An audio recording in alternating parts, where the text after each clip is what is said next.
Second question first question வந்து homework என்ன கொடுத்திருக்காங்க cot theta minus cos theta by cot theta plus cos theta equal to cosecant theta minus 1 by cosecant theta plus 1 இதான் prove பண்ணனும் cosecant னா என்னன்னு உங்களுக்கு தெரியலையா என்னது 1 by sin theta 1 by sin theta cot னா என்ன தெரியுமா 1 by tan theta. cot னா 1 by tan ஒரு ஃபார்முலா இருக்கு இன்னொரு ஃபார்முலா இருக்கு cos by sin tan க்கு sin by cos சொன்னனா அப்ப cot க்கு என்னது cos by sin அந்த ஃபார்முலா நான் வந்தாது போட முடியும் நேச்சர் கேட்டனே அந்த ஃபார்முலா சொல்லல cot னா 1 by tan அப்படினு கரெக்ட் தான் tan ஓட ரெசிப்ரோக்கல் tan னா sin by cos தானே அப்ப அது ரெசிப்ரோக்கல் cos by sin அது மட்டும் தான் மனசுல இப்போ நினைச்சு பாருங்க இந்த cos by sin இருக்கு நினைச்சிட்டீங்களா மனசுல என்ன இருக்கு cos by sin இங்கே cos by sin இருக்கு இப்போ மேல cos by sin minus cos இருக்கு இப்போ ரெண்டு இங்கே cos இருக்கா Cancel ஆயிடும்.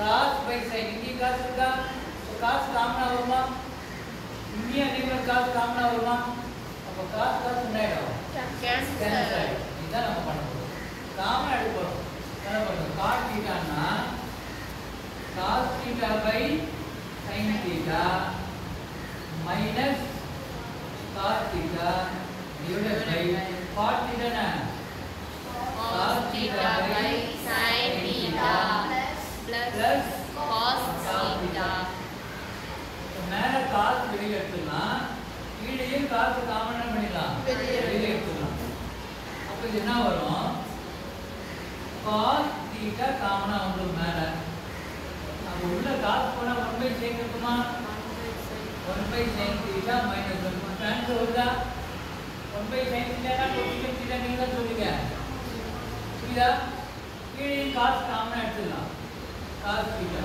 அப்ப 1 by sin theta உள்ள இருக்குமா plus 1 cos வெளிய வந்துரும் 1 by sin theta இப்போ லாஸ்ட் ஸ்டெப் cos cancel ஆயிடும் 1 by sin என்ன Cosecant theta.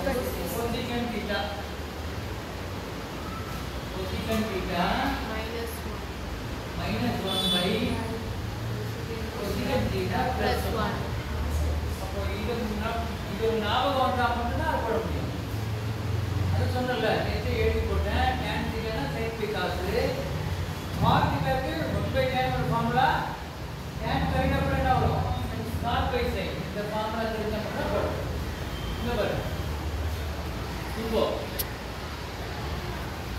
sin a minus sin b by cos a plus cos b plus cos a minus cos b by sin a plus sin b இதான் போடும் ஓகேயா இப்போ நல்லா கவனிங்க இது ரெண்டுத்தையும் என்ன பண்ண போறோம் ஆட் பண்ண போறோம் ஓகேயா க்ளோஸ் பண்ணோமா கவனி இப்போ ரெண்டையும் ஆட் பண்ண போறோம் ஒரு ஃபிராக்ஷன் மாதிரி இருக்கு நியூமரேட்டர் டினாமினேட்டர் என்ன பண்ண போறோம் கிராஸ் மல்டிப்ளை பண்ண போறோம் முதல்ல ரெண்டையும் கிராஸ் மல்டிப்ளை பண்ணணும் பண்ணா நான் sin a minus sin b இருக்கு sin a plus sin b இருக்கு என்ன ஞாபகம் வருது A square minus B square. a plus b a minus b க்கு சொன்னா இல்லையா ஃபார்முலா வந்துச்சா அப்ப a plus b இது a minus b இது அப்ப a square minus b square a னா sin a அப்ப sin square a minus cos square a square minus b square இது sin square a cos square b cos square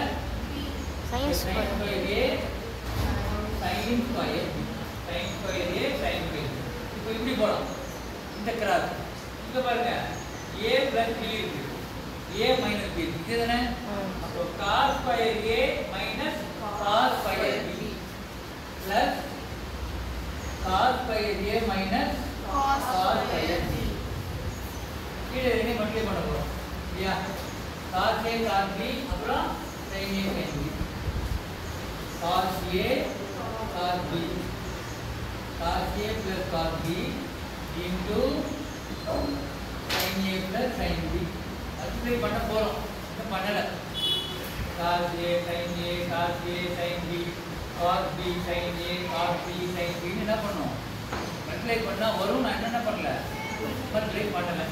இந்த step வரைக்கும் பாருங்க. sin square a இருக்கா? இருக்கா? Yes sir. cos square a இருக்கா? ரெண்டு ஆட் பண்ணலாம். அது நான் சொல்லிருக்கேன். 1. 1 வருமா? ஒரு ஆரிய ஃபார்முலா தான். தெரிஞ்ச நெக்ஸ்ட் ஃபுல்லா போடலாம். sin square a cos square add பண்ணா 1 வரும். அடுத்து minus sin square b minus cos square b இருக்கு. மைனஸ் காமன் ஆட்டா அது மைனஸ் 1 வருமா? அப்போ ஒரு பிளஸ் 1 மைனஸ் 1 என்ன ஆகும்? 0. 0. 0 கூட எது இருந்தாலும் 0 தானே. கீழே மல்டிப்ளை பண்ண வேண்டிய அவசியமே இல்ல. என்ன இதுனா போடுது 0. 0 அதனால பண்ணல. கீழே அப்படியே வச்சுக்கலாம். மேல மட்டும் பாருங்க. sin square a plus cos square a. sin square a plus cos square a minus sin square b minus cos square b. என்ன திருப்பி எழுதிட்டேன். ரெண்டு மைனஸ் காமனா போடலாமா? மைனஸ் வெளியே வரும். sin square a cos square a minus sin square b minus cos square b minus வெளியே வரும். இது ஒண்ணாயிடுமா? இது ஒண்ணாயிடுமா? கீழே என்ன பண்ணணும்? மல்டிப்ளை பண்ணவே வேண்டாம். அது அப்படியே போட்டா போதும். அப்போ this is மேல என்ன வரும்? 1 minus 1. கீழே என்ன வரும்? மல்டிப்ளை பண்ண வேண்டாம். அப்படியே போடும். என்ன ஆயிடுச்சு? 0. So this is 0. கீழே நான் மல்டிப்ளை என்ன பண்ணல? பண்ணல. ஏன் பண்ணலன்னா மேல தான் போடுது. 0 வரும்போது கீழே இது இருந்தாலும் 0 தான். அதனால அப்படியே என்ன பண்ணிக்கிறேன்? அப்படியே எழுதினா போதும். அப்படியே பண்ண வேண்டியது. இதுதான் டாபிக்.